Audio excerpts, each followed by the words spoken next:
Jā, labdien! Es gribētu sākt ar jautājumu un balsojumu par to jautājumu.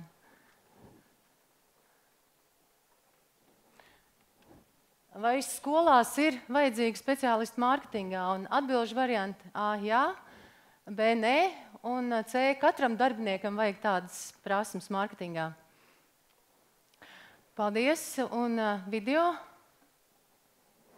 Es iegūstu tādus ļoti labus atskaites punktus pati savam darbam, jo visu laiku mācoties, daloties pieredzē, pie tam iegūstot kaut kādu pieredzi, kas nāk nevis no skolas, bet no pavisam citas vides. Es daudz ko izmēģinu savā skolā, es pārņemu daudz ļoti interesantas idejas, un es varu pati sevi visu laiku tā kā, vērot. Man ļoti patīk arī šīs te pieredzes apmaiņas grupas, kurās mēs strādājam, kur mēs esam tādā vidē, kur tu vari brīvi runāt, jo tu tiecies kopā ar saviem amata brāļiem. Man ir tāda ļoti laba drošības sajūta, kāda es faktiski negūstu nekur citur. Jo man ir žēl, ka Rīgā, piemēram, nav direktoriem šāda veida metodiskas palīdzības, un arī valsts līmenī, manuprāt, nav. Man ļoti patīk tas, ka direktoru klubs ir kā liels atbalsta resurss skolu direktoriem. Un, ja skola ir vadām tāpat vai līdzīgi tam, kā tas notiek jebkurā lielā uzņēmumā, tad tas, kas pietrūkst skolu direktoriem, vai tas, par ko viņi nav mācījušies un runājuši, ir tieši šīs vadības prasmes, ko mēs apgūstam šeit, un visas lietas, kas saistās ar darbinieku vadību, ar uzņēmumu vadību, ar iestādes vadību. Galvenais iegūms ir tāds, ka mēs esam atvēruši jaunu skolu, tas jaunā sākuma skolu, tā kā katra lieta, ko mēs iesākam, īstenībā ir jauna lieta, tāpēc direktoru klubs īstenībā palīdz saprast, kas ir tās prioritātes un pirmās lietas, ko mēs varētu sakārtot un jau no paša sākuma darīt citādāk, lai tas rezultāts ir labāks, augstāks un lai tiešām mēs īstenotu šo pārmaiņas izglītību mūsu skolā. Tā kā visas lietas, ko mēs runājam šeit, gan par vērtībām, gan par komandas darbu, gan par cilvēku resursu vadību, tas viss palīdz patiesībā veidot skolu vien labāku.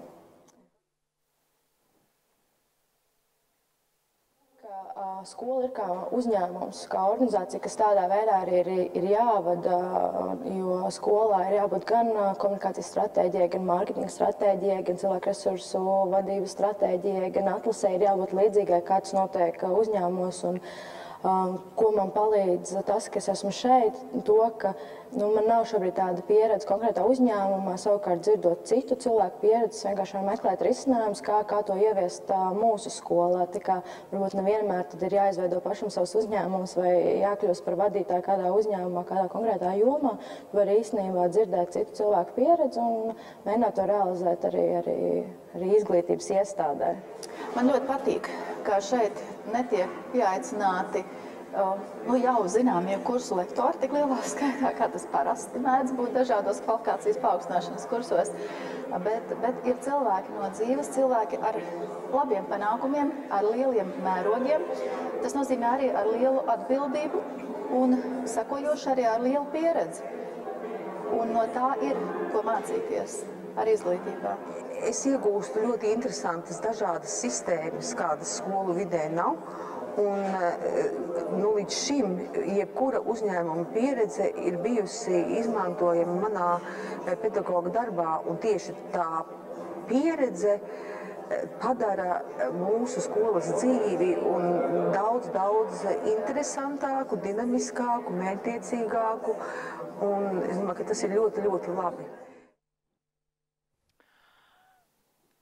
Tos 7, 8 gadus atpakaļ, sākot programmu Iespējamā misija, viens no pamat nostādnēm mūsu domās un vēlāk arī darbos bija tas, ka izglītības kvalitāte pilnīgi noteikti nav tikai izglītības sistēmā strādājošo cilvēku atbildība, bet gan, ka tur ir jāiesaistās lielai daļai no sabiedrības, kuri vien mēs kaut ko varam izglītības sistēmai kaut ko vērtīgi iedot.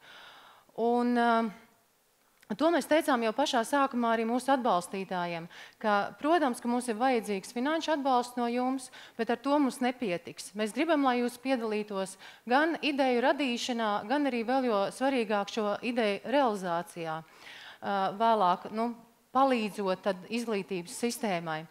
Un, manuprāt, viens no tādiem ļoti, ļoti labiem produktiem, kas iespējamai misijai pa šiem gadiem ir izveidojies, ir projekts Direktoru klubs, kas ir projekts, kura ietvaros šobrīd 40 skolu direktori regulāri 6 reizes gadā sanāk kopā, lai strādātu pie savām pārmaiņu iniciatīvām savā skolā, pie kādiem pārmaiņu projektiem tieši priekš savas skolas. Un mācītos vienlaikus arī par to, kā tad īsti ir jāvada skola, varbūt arī kā uzņēmums. Klausītos mūsu atbalstītāju, dažādu uzņēmumu pārstāvju lekcijas par uzņēmumu vadību. Un jūs dzirdējāt, ka īstenībā tie jautājumi, kas šajā video tika pieminēti, un tas video bija no direktoru kluba, par direktoru klubu, un tajā runāja direktoru kluba dalībnieku, skolu direktori, ka tie jautājumi nāk tādi, kas ir paši tipiskākie jebkuru normālu uzņēmumu vadītājam.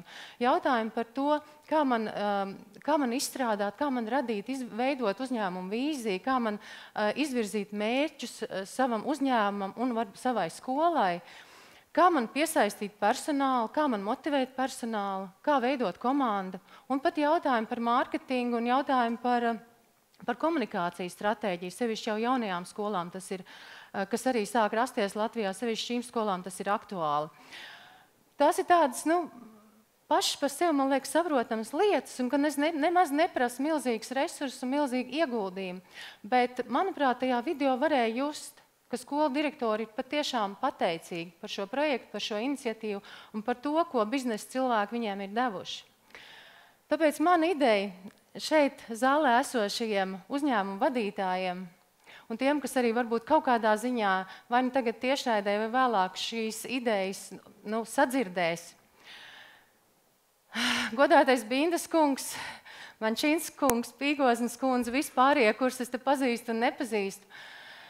Padomājiet, varbūt jūs varat saskatīt kādu skolas direktoru, vai tas ir skola, kur mācās jūs bērni, vai tā ir skola, kur jūs paši esat mācījušies, vai tā ir skola, kur tūmā atrodas jūsu uzņēmums, vai kādi citi nosacījumi, kas mums varētu likties svarīgi. Uzmeklējiet to skolas direktoru un piedāvājiet viņiem savu partnerību. Veidojiet tādus direktoru mini-klubus. Vienkārši divatā tiekoties un izrunājot, kas ir tie aktuālie jautājumi, kas skolu direktoram varbūt nav tik daudz stāstīti konferencēs, semināros, kur viņiem vairāk māca par izglītību un par pedagoģiju. Ticiet man, visas šīs lietas, ar kurām jums ir citas iespējas braukt uz konferencēm, mācīties par uzņēmumu vadību, visas šīs lietas skolu direktori pratīs novērtēt, pratīs saklausīt, un tās var dot savu, varbūt nelielu, bet nozīmīgu tādu pārmaiņu impulsu Latvijas vidējai izglītībai. Varbūt augstskolu vadītāji arī ir ieinteresēti šādā sadarbībā, arī tas nav izslēgts. Skolu direktoriem negaidiet, kad jūs atradīs. Meklējiet paši, izrādiet iniciatīvu. Ja uzreiz kāds no jums, varbūt jūsu uzrunājošiem, neklātienē uzrunājošiem uzņēmumu vadītājiem šķiet interesants, ar kuru jūs gribētu satikties, pārunāt tās sāpes, tos izaicinājumus, kas jums ir, meklējiet paši. Ja kāds atteiks, meklējiet tālāk. Gan noteikti ir ļoti, ļoti daudz cilvēku, kas labprāt ar jums padalītos. Un es esmu pārliecināta, arī uzņēmuma vadītāji šādā savstarpējā sadarbībā būtu tikai ieguvēji. Pilnīgi noteikti. Paldies! Paldies, Ingrid!